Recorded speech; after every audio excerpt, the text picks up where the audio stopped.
Olá, irmãos, tudo bem? Se você quer aprender de uma vez por todas a saber aonde é o endereço do anticristo, de onde ele vem, de que país ele sai, não saia desse vídeo. Aqui você vai aprender hoje a revelação bíblica de onde vem o anticristo. Irmãos, o tema anticristo é um dos temas mais digamos assim, comentados na internet, mais fantasmagórico, né? Entre aspas, comentados na internet. Por quê?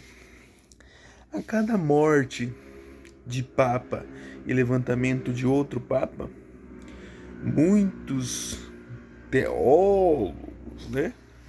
Ficam falando que o novo papa é o anticristo.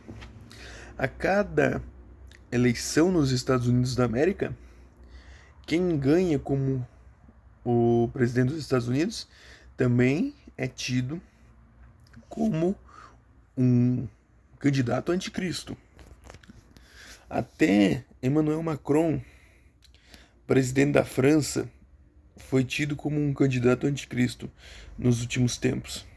O genro do Trump, Jared Kushner, foi colocado como um suspeito anticristo.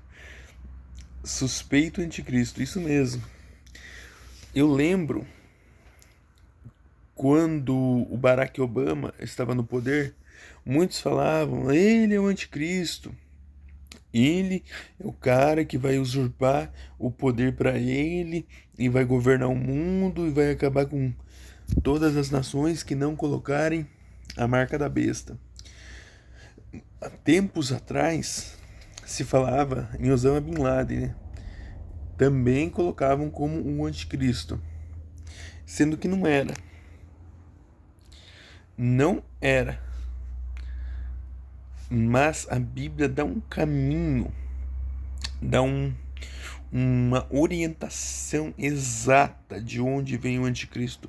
Mostra a cidade que ele vai nascer, de onde ele vem e qual é o lugar onde ele vai ter um papel importante, vai governar, vai ter parte do seu reino ali. E com o destino final é invadir Jerusalém, né? Conquistar Jerusalém. Mas a gente vai aprender hoje o caminho que faz o anticristo, da onde ele nasce, da onde ele sai, até aonde ele assume seu trono. Em que cidade é? Vamos percorrer o caminho do anticristo nesse vídeo. Mas antes de nós percorrermos o caminho do anticristo, a gente tem que ver o caminho que fez o Cristo. E vamos ver que, assim como a Bíblia, o Espírito de Deus, guiando os profetas para profetizar a respeito do Messias, e a profecia se cumpriu cabalmente, certamente, se a Bíblia apontou, aonde que eu quero chegar? Se a Bíblia apontou de onde vem o Cristo, de onde vem o Messias, e acertou a profecia, ela também está apontando da onde vem o anticristo e também vai se cumprir a profecia bíblica. Então vamos para essa profecia de onde vem o Cristo, que está lá em Miqueias, capítulo 5, versículo 2. Sim. O nascimento do Messias e seu reinado. De tu, Belém Efrata, pequena demais para figurar como o grupo de milhares de Judá. De ti me sairá o que há de reinar milênio em Israel e cujas as origens são desde os tempos antigos, desde os dias da eternidade. Falando do Messias, né? Ele que há de reinar em Israel e as suas origens é na antiguidade. Ele é eterno. Isso que a palavra de Deus diz aqui em Miqueias. De tu, Belém Efrata. Olha a profecia que Miqueias deu para Belém, para a cidade de Belém. E isso aconteceu. a gente vai ver o que aconteceu. Eu vou procurar o texto aqui em Mateus para vocês verem o cumprimento dessa profecia.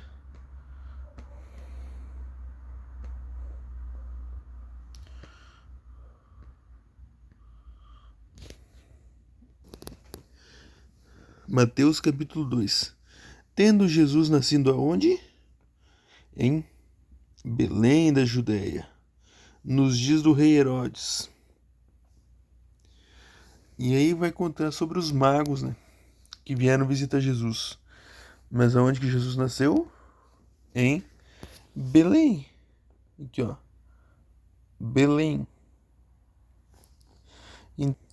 Assim como o Cristo foi apontado para uma cidade e foi cumprido a profecia em relação à cidade que Jesus haveria de vir, também o anticristo vai acontecer a mesma coisa. Então vocês vão ver aqui que as profecias se cumprem, gente. Então vamos ver aonde está o texto sobre o anticristo. Eu quero que vocês vejam esse texto que está lá em Naum, capítulo 1, que diz assim. Vamos devagar aqui, para vocês acompanharem. Sentença contra Nínive. O livro da visão de Naum, o Eucosita. O Senhor é Deus zeloso e vingador. O Senhor é vingador e cheio de ira. O Senhor toma a vingança contra os seus adversários e reserva a indignação para os seus inimigos. O Senhor é tardio em irar-se, mas grande em poder e jamais inocente ou culpado. O Senhor tem o seu caminho na tormenta e na tempestade, as nuvens são o pó dos seus pés. Ele repreende o mar e faz secar a míngua todos os rios. Desfalece em Bazã e Carmelo. A flor do Líbano se murcha e os moldes... A câmera não tá querendo gravar aqui. Se murcha, os montes tremem perante ele, os outeiros se derretem e a terra se levanta diante dele. Sim, o mundo e todos os que nele habitam. Quem pode suportar a sua indignação? E quem subsistirá o furor da sua ira? A sua cólera se derrama como fogo e as rochas são por ele demolidas. O Senhor é bom e fortaleza no dia da angústia e conhece os que nele se refugiam. Mas com inundação, transbordante acabará de uma vez com o lugar dessa cidade, e com trevas perseguirá o Senhor os seus inimigos. Que pensais vós contra o Senhor? Ele mesmo vos consumirá de todo, e não se levantará por duas vezes angústia. Porque ainda que se entrelace, como os espinhos que se saturam de vinho, e como bêbados serão inteiramente consumidos, como palha seca. E aqui, ó. Da onde que sai? Opa, foi para baixo. De ti, Nínive, saiu um que maquina o mal contra o Senhor, um conselheiro de Belial, um conselheiro vil. Essa Bíblia aqui é muito boa versão, que traz as palavras no original. E quando você clica aqui em vil, olha o que diz aqui, ó. A palavra original aqui é Belial, imprestável, bom para nada, nada proveitoso, uma destruição, uma ruína, um ímpio, companheiro vil. Belial, a gente sabe também que existe um espírito maligno com o nome de Belial, um demônio, né, com o nome de Belial. Então, quando a palavra diz um conselheiro de Belial, é um conselheiro do próprio Satanás. Um próprio Satanás. E como que eu sei que esse texto aqui está falando do anticristo? A gente tem que prestar atenção nas conexões que o texto fala. Então, vamos pegar uma conexão aqui, ó. Deixa eu ver isso. Quem subsistirá diante do furor da sua ira? Deixa eu ver se eu consigo achar o texto. Vamos lá. Furor.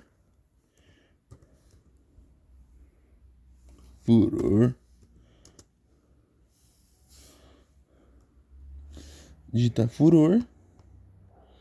E aqui vai aparecer todas as vezes que aparece a palavra ira. Furor da ira, furor.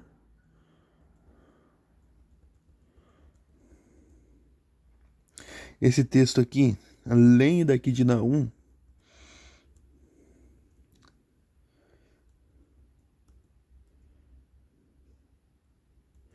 tá aqui, ó. É Apocalipse.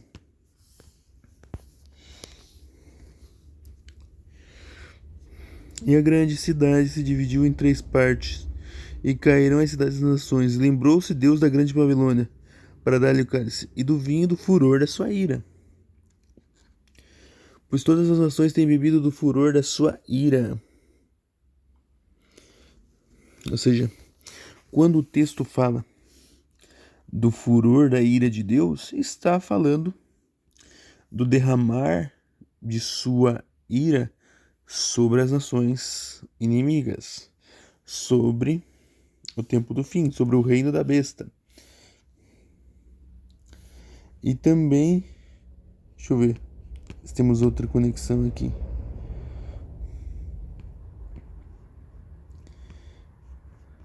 Furor da sua ira. A gente tem que procurar, né, as conexões. Não se levantará por 2 vezes angústia. Por que que diz que não se levantará por 2 vezes angústia? Porque vai se levantar uma vez só a angústia. Ou seja, os inimigos de Deus vão fazer um levantamento final uma vez só. Depois disso, Jesus retorna e destrói os inimigos com o sopro da sua vinda. E eles vão ser destruídos, completamente destruídos. Os que forem mortos ali vão esperar a segunda ressurreição, que ocorre depois do milênio, depois dos 1000 anos, para serem julgados diante do trono branco. Mas os que ficarem vivos ali, Jesus vai lançar uns vivos mesmo para o lago de fogo e enxofre. Isso que está na Escritura. Mas o que eu quero que vocês percebam? Que o texto de Naum está falando sobre os dias finais, está falando sobre angústia. Lembra da angústia de Jacó? Está falando sobre a ira de Deus, o furor da sua ira, e todas as vezes que o texto fala de furor da ira, tem lá em Apocalipse, ou seja, os juízos de Deus caindo sobre um povo. Tá, mas aí você pergunta, Luiz, aonde que fica Nínive hoje? Então vamos aqui e procurar. Nínive hoje. Hoje Nínive, antiga cidade do Império Assírio, é um sítio arqueológico importante, principalmente na periferia oriental de Mossul. Aonde? No Iraque. ou seja, Mossul, Iraque. Nínive é essa cidade que fica em Mossul, no Iraque. O texto está provando que é de Nínive que sai um que maquina o mal contra o Senhor. Não maquina o mal contra qualquer um. Ele maquina o mal contra o Todo-Poderoso. Como que você vai...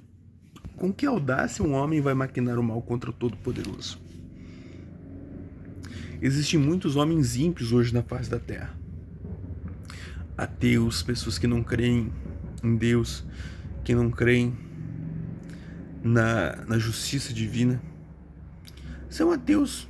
E os ateus, eles não creem em Deus. Eles não estão nem aí se existe um Deus. Mas não existe ninguém que maquine um mal contra Deus que não seja possuído pelo espírito do diabo.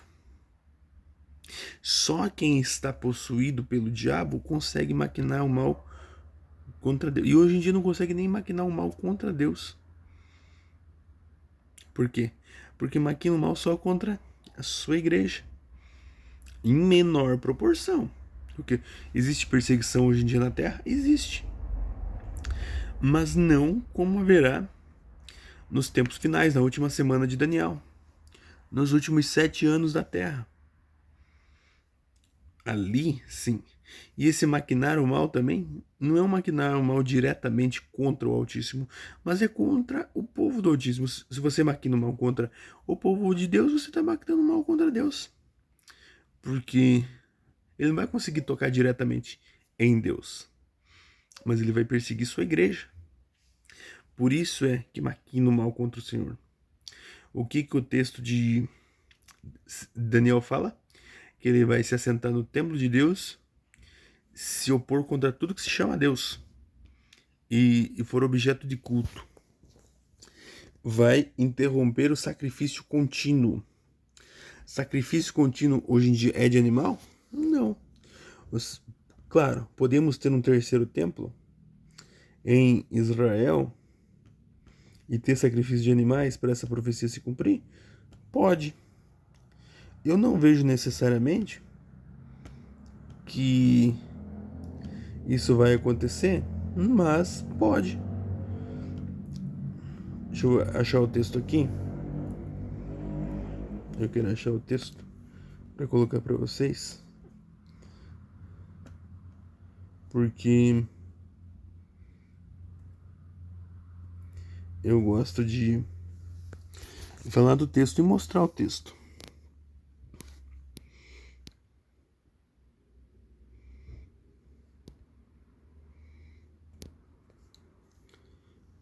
Deixa eu ver se é esse texto mesmo. 6.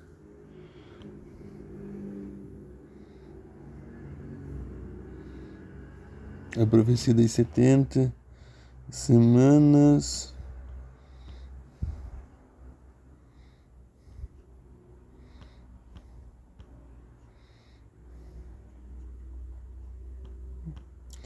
Aqui está falando o texto que eu citei. Ele fará uma aliança com muitos por uma semana, e na metade da semana ele fará cessar o sacrifício. Essa semana é semana de anos, tá? Lendo a profecia com atenção, a gente vê que o texto fala, isto é anos. Essa semana é de anos. Ele fará uma aliança por muitos com uma semana, 7 anos, e na metade da semana, 3 anos e meio, fará cessar o sacrifício. A oferta de manjares sobre sua asa virá o assolador, até a destruição que está determinada que se derrame sobre ele.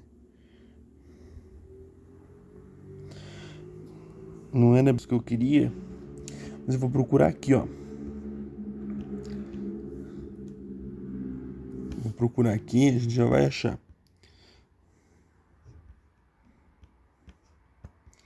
Eu não tô acostumado a colocar essa versão da Bíblia aqui no notebook, porque eu sempre uso ela no celular. Só que eu baixei ela aqui para fazer os vídeos, mas até eu me acertar aqui. Mas vamos acompanhando aqui. Se levanta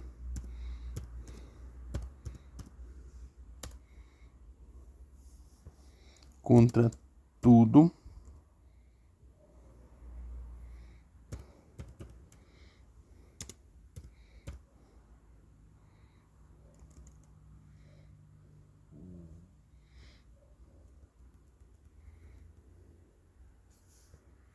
é 2 Tessalonicenses. Eu conectei um texto no outro, né? Mas ele tá falando do texto de Daniel.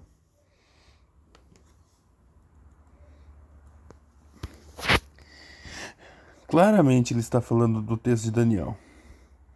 Por quê? Porque o texto de Daniel fala que o anticristo vai cessar o sacrifício contínuo. E para ter sacrifício tem que ter templo, obviamente. Só que a gente vive no tempo da graça, onde não há templo.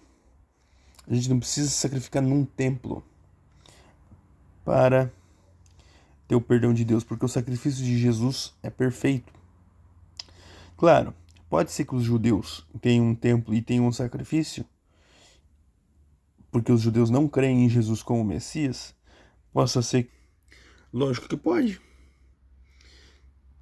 Eu não ouso dizer que os judeus não vão conseguir reconstruir o terceiro templo. Possa ser que isso aconteça. É muito difícil?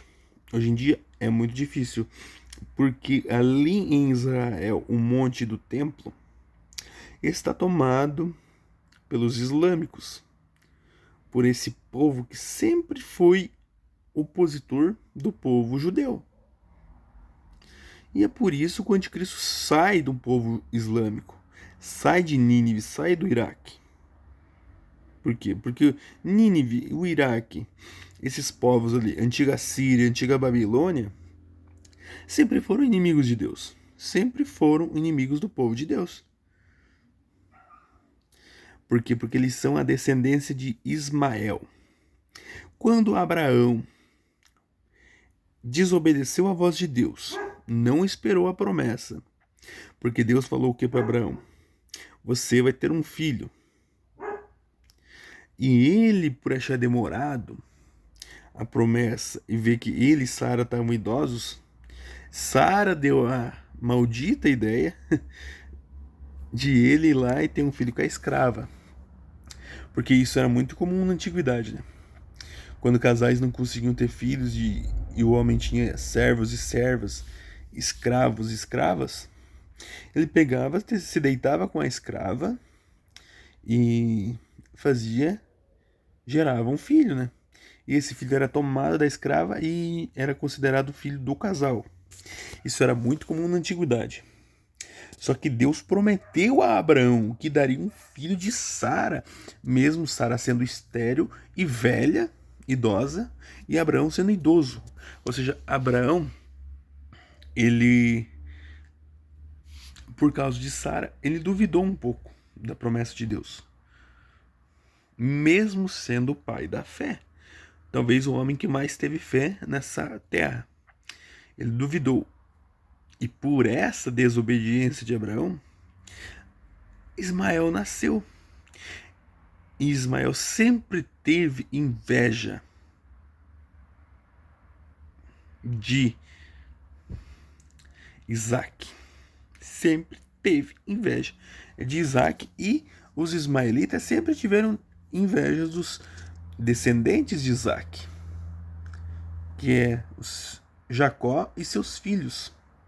Jacó, que é Israel, e seus filhos. Os descendentes de Isaac, os descendentes de Israel, sempre foram invejados por Ismael. Por quê? Porque lembra da cultura da primogenitura? Na antiguidade, sempre o primogênito era o filho mais importante. O filho mais velho era o filho mais importante. Quem que é o filho mais velho de Abraão? Ismael. Mas quem que Deus escolheu? Isaac. Olha como é tremendo. Mesmo o filho mais velho sendo Ismael, Deus não estabeleceu aliança com Ismael, mas ele estabeleceu aliança com Isaac. Por quê? Porque Isaac era o filho da promessa, era a promessa que Deus tinha, que de Isaac sairia uma multidão de nações. Não era de Ismael. Não era para Sara e Abraão ter desobedecido a voz de Deus e ido segundo a sua declinação carnal, né? Porque pensaram, não, a gente tá, eu sou estéril, Sara pensou.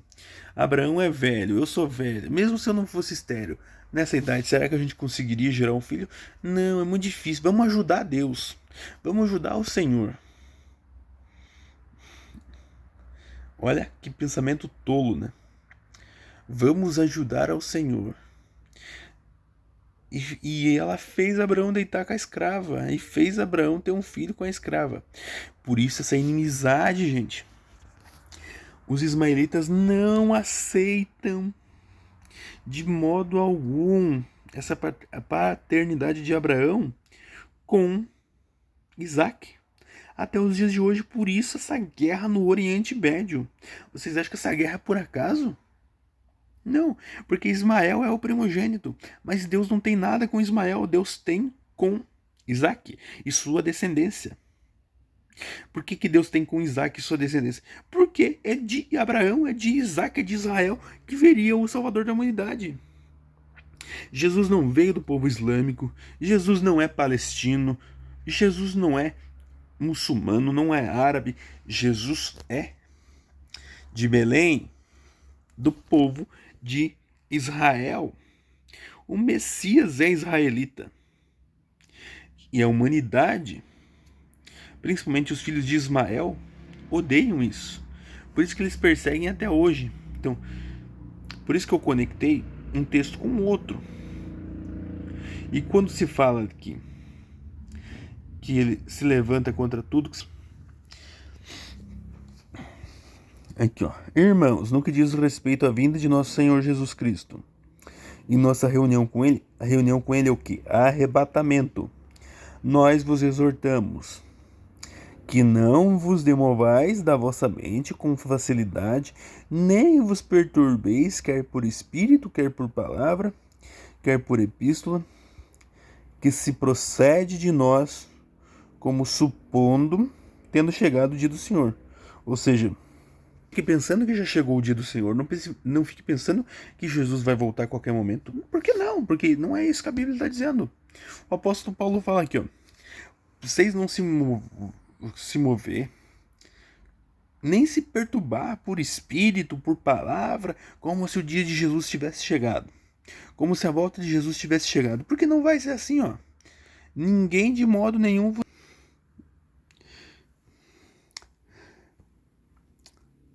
Porque isto não acontecerá sem que primeiro venha a apostasia e seja revelado quem? O homem da iniquidade, o filho da perdição. Esse é o anticristo, gente. Apostasia. Apostasia é o desvio da verdade, o desvio da fé. Ou seja, para Jesus voltar, não é qualquer momento, não é um rapto. Jesus arrebatou. Não é como se tem ensinado dentro das igrejas. De modo algum. Entre esses pastores modernistas que creem assim e o apóstolo Paulo, eu prefiro ficar com o apóstolo Paulo. Sinto muito se vocês preferem esses pastorzinhos Nutelas. Mas, claro, tem gente que ensina errado por falta de conhecimento? Tem. Mas tem gente que ensina errado porque realmente quer ensinar errado ou porque tem medo dos dias finais. E não quer aceitar a verdade. O medo trava a pessoa e ela prega mentira pelo medo da verdade. Simplesmente por isso. Tem esses três tipos de pessoas. Pessoa que não prega a verdade porque não conhece, porque não sabe, porque não tem a revelação ainda sobre isso. Tem pessoa que não prega a verdade porque não quer pregar a verdade, literalmente quer pregar mentira. E tem gente que prega mentira por medo da verdade. Então, mas o apóstolo Paulo fala: não sejam enganados, nem por palavra, nem por espírito, nem por carta, nem por epístola, nem por livros, nem por vídeos no YouTube, dizendo Jesus está voltando, Jesus vai vir hoje, e se Jesus vir amanhã? Gente, a única forma de Jesus vir hoje e vir amanhã para você é se você falecer. Se você morrer, aí sim é uma vinda rápida. Aí sim é uma vinda rápida. Quando a palavra de Deus diz que Jesus vem como ladrão, a palavra de Deus não está mentindo. Ou seja, como é que você vai conciliar isso? Como que diz que Jesus vem como ladrão? Se ao mesmo tempo Paulo está falando que o arrebatamento, a nossa reunião com ele, não vai acontecer sem que primeiro venha a apostasia e seja manifestado o anticristo. Gente, é muito simples. Jesus virá como ladrão para quem está dormindo, para quem está desapercebido, para quem não está nem aí para a palavra de Deus, para quem vive uma vida à vontade, a sua vontade, sem se preocupar com profecia, sem se preocupar com santidade, sem se preocupar com nada. Para essas pessoas, Jesus virá como ladrão, porque será pego de surpresa. Não ouvirá a voz dos profetas, os profetas vão estar falando: Jesus virá depois da grande tribulação. Jesus virá depois que cair as trombetas de Deus. Jesus virá na 7ª trombeta. E as trombetas vão cair sobre a terra. As 2 testemunhas vão fazer maravilhas, sinais e prodígios nessa terra. E essa pessoa está dormindo? Você acha que Jesus não vai vir como ladrão para ela? Claro que vai vir como ladrão. É muito simples de entender. Jesus virá como ladrão para quem está dormindo. Para quem está acordado, não vai ser pego de surpresa, gente. Simples. Por isso que o apóstolo Paulo fala: não vos perturbeis, quer por espírito, quer por palavra, quer por epístola, como supondo tenha chegado o dia do Senhor. Ninguém de modo nenhum vos engane. Isso não acontecerá sem que primeiro venha desvio da fé, apostasia, seja revelado o homem da iniquidade, o filho da perdição, o qual se opõe contra tudo que se chama Deus, ou é objeto de culto, a ponto de se assentar no santuário de Deus. Hoje em dia, qual que é o santuário de Deus? O corpo, né?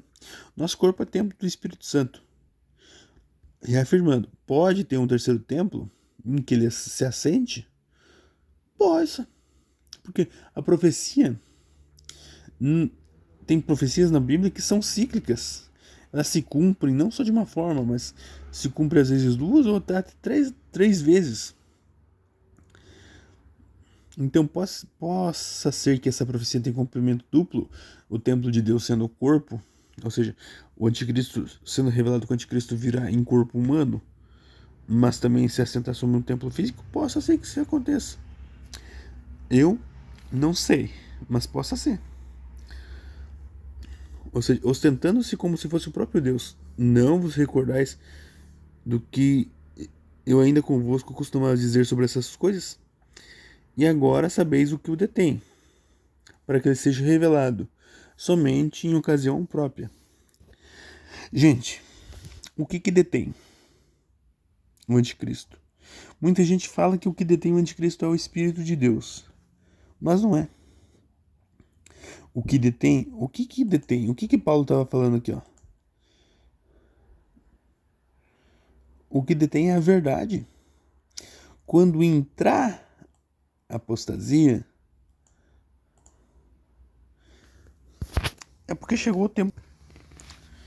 O que detém é a pregação da verdade.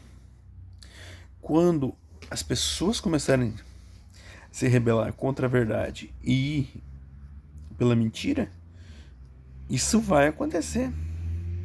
Isso vai acontecer. Então, vocês têm dúvida que esse texto está conectado com o texto de Naum? O texto de Naum fala: um conselheiro que planeja o mal, que maquina o mal contra o Senhor. E esse aqui, texto sobre o homem da iniquidade, sobre o anticristo, fala: ele se levanta contra tudo que se chama Deus e é objeto de culto. Daniel fala, vai cessar o sacrifício contínuo. Todos os textos falando do mesmo homem. O homem do pecado, o homem da iniquidade, o anticristo. Então, é de Nínive que sai este homem. E para onde ele vai? Vamos para um texto interessantíssimo. Então, em Apocalipse. Apocalipse, versículo 2, capítulo 2, perdão. Falando sobre as 7 igrejas. Eu quero que vocês prestem atenção na igreja de Pérgamo. Um texto para a igreja de Pérgamo.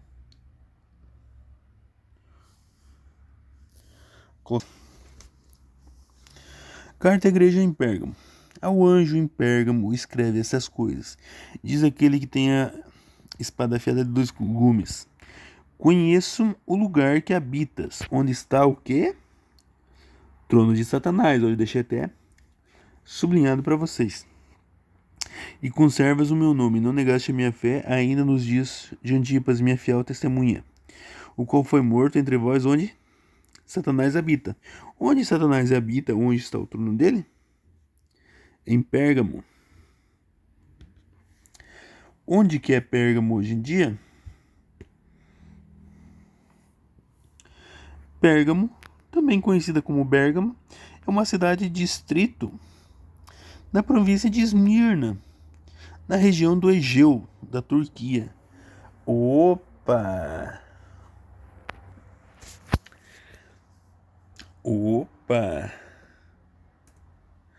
Turquia.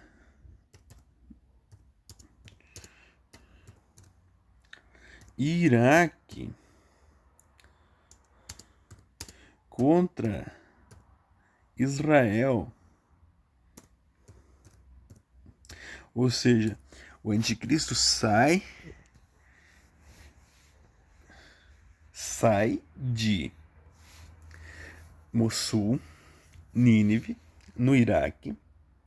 Ele nasce lá e, de algum modo, alguma forma, ele herda o trono de Satanás. Por que a palavra de Deus diz que o trono de Satanás está em Pérgamo? Pérgamo é na Turquia. Como que eu sei que ele herda o trono de Satanás? Vamos lá? Apocalipse 2 fala que o trono de Satanás e onde Satanás habita está em Pérgamo. Apocalipse 13, que vai falar sobre a besta, o anticristo, fala assim, ó. Vi emergir do mar uma besta que tinha 10 chifres e 7 cabeças, e sobre os chifres 10 diademas, e sobre as cabeças o nome de blasfêmia. A vista que era semelhante ao leopardo, com pés de urso e boca de leão. Essa boca de leão, esses animais, está conectando com os 4 animais de Daniel também. Ou seja, o que está dizendo? Que essa besta é uma mistura daqueles animais todos num reino só, num império só. Ou seja, aqueles animais, todos aqui, aquelas características daqueles animais vão estar nessa última besta. Depois leiam os animais de Daniel. Os 4 animais, a visão dos 4 animais. Futuramente eu vou fazer um estudo sobre os 4 animais, sobre as 70 semanas de Daniel, sobre a estátua. Tem muita coisa aqui para a gente ensinar. Porque a escatologia é um tema muito interessantíssimo. Nossa, que eu sou apaixonado por escatologia. Então, tem muita coisa pra gente falar. Muito conteúdo pra gente gravar ainda. Aqui, ó. Então, tá falando sobre as características da besta, que vai ter as características dos outros impérios, e tá falando aqui, ó. E deu-lhe o dragão. Quem que é o dragão? Dragão, antiga serpente, que estava no Éden, Satanás. O seu poder, o seu trono. Opa! o seu trono e grande autoridade ele deu à besta, deu ao anticristo. Onde é o trono de Satanás? Em Pérgamo, que diz, Satanás habita, onde Satanás habita, onde está o trono? Pérgamo, na Turquia. Aí você vê que o anticristo sairá do Iraque, sairá de Mossul e irá governar, de certo modo, ter uma sede do seu governo mundial na Turquia, com o objetivo final de ir contra Israel. Ou seja, vocês perceberam? Assim como a Bíblia profetizou a respeito da vinda de Jesus, da primeira vinda, do nascimento que seria em Belém, e foi em Belém, também a Bíblia fala de onde sai o anticristo, de onde ele irá governar, onde estará o seu trono. A Bíblia também profetiza. Então não fique esperando um anticristo dos Estados Unidos, de Roma, do papado, da União Europeia, da França, da Inglaterra, do Brasil. Não fique o Putin, não fique pensando que é da Rússia, porque a Bíblia mostra de onde vem o anticristo, mostra o endereço do Satanás. Deus quis preparar a sua igreja quando deixou esses textos. Mostrar para você que não é para você ficar indo por qualquer vento de doutrina. E, como diz o apóstolo Paulo, não deixe que ninguém vos engane. Nem por palavra, nem por epístola, nem por videozinho, nem por vídeo sensacionalista na internet, nem por teoria da conspiração. Ah, porque o Trump mora, tem um prédio que o número é 666, na avenida não sei qual.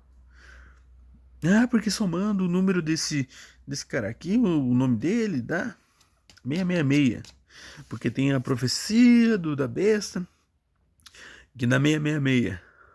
Gente, quando chegar o momento da gente somar o 666, vai somar. Mas para ter 666, para ter a besta, para ter a marca da besta, tem que ter primeiro os 10 reis governando. Porque a sétima cabeça da besta são 10 reinos. 10 países, uma ordem mundial de 10 países governando sobre a terra. E desses 10 que virá o anticristo, que virá esse aí que vem de Nínive, que o profeta Naum colocou, inspirado pelo Espírito Santo, colocou o texto de onde viria. Deus deixou o texto na Bíblia. É só vocês estudarem, é só vocês verem.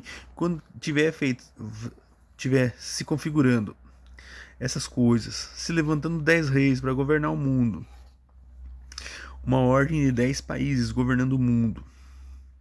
Quando vocês verem, e gente, eu falo mais, quem que governa o mundo hoje é a ONU, Organização das Nações Unidas. Sim, tem mais de 170 países na ONU, seguramente. Mas desses 170, só 5 têm o poder de voto e veto, ou seja, 5 países governam o mundo hoje, que são os vencedores da Segunda Guerra Mundial: Estados Unidos, Rússia, China, França e Reino Unido. Esses 5 governam o mundo. A profecia do Apocalipse diz que 10 governarão o mundo. Ou seja, temos 5 governando o mundo.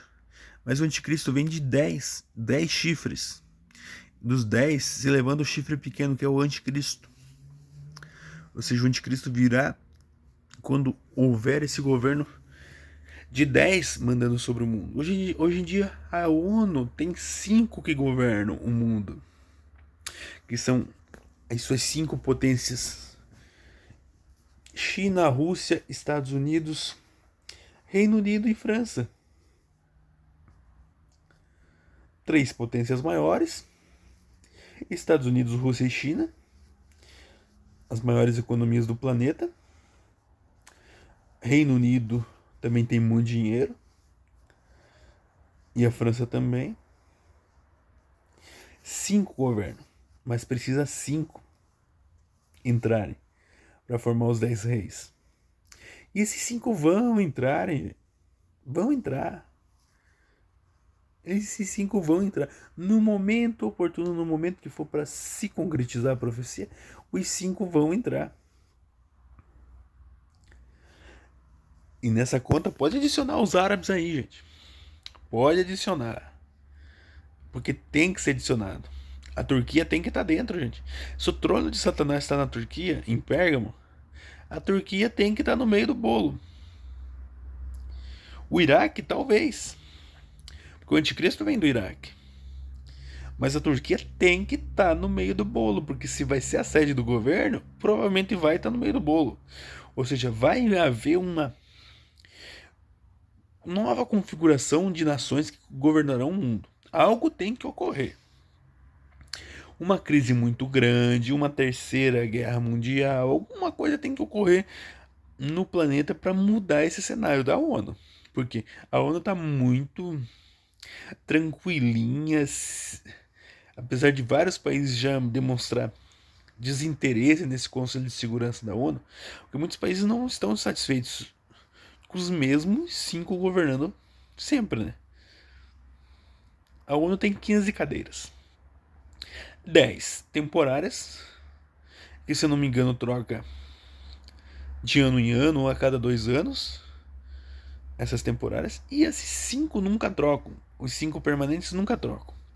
Então vários países já estão cansados desse sistema da ONU, querem mais países membros permanentes da ONU, do Conselho de Segurança. Então vai haver uma hora que isso vai acontecer. Não sei quanto tempo. Claro, se houver uma terceira guerra mundial, a chance disso mudar muito mais rápido é maior. Mas se não houver, vamos caminhar mais algum tempo até isso acontecer. Até essas mudanças no Conselho de Segurança da ONU acontecer e se juntar mais 5. Mas eu não tenho dúvida nenhuma que a ONU se encaixa perfeitamente na descrição bíblica do que é a 7ª cabeça da besta. Porque a 7ª cabeça tem 10 chifres, a ONU tem 5. O que custa se juntar mais outros 5 para cumprir a profecia? Tá perto, tá pertíssimo. Pessoal, eu quero agradecer vocês de ter assistido até aqui. Esse vídeo é um estudo grande, complexo. Você tem que meditar na palavra de Deus, tem que gostar de escatologia para falar sobre isso. Isso vai contra todos os teóricos da conspiração que gostam de ficar levantando anticristo a cada 10 minutos. Parece uma personalidade nova, já aponto para anticristo, mas é um texto, é um estudo completamente bíblico, que eu estou provando para vocês só pela escritura. De onde vem, da onde ele governa e qual que é o seu destino que ele quer, invadir Jerusalém, e o seu destino final é ser destruído por Jesus na sua volta, pelo sopro da sua vinda. É isso aí. Mas por mais que eles planejem, por mais que eles queiram destruir o povo de Deus, é Jesus que vai dar o troco no final. Vai destruir essa cambada de desgraçados que destroem a terra. Jesus vai destruir quem destrói a terra. Todo esse sistema babilônico que existe nesse mundo vai cair pela vinda do nosso Messias Jesus Cristo. Então, se anime, se alegre, dê glória a Deus, porque um dia toda essa desgraceira irá acabar. Pessoal, curtam, compartilhe, se inscreva no canal se não é inscrito, ative o sininho das notificações. Que Deus abençoe a todos vocês, em nome de Jesus.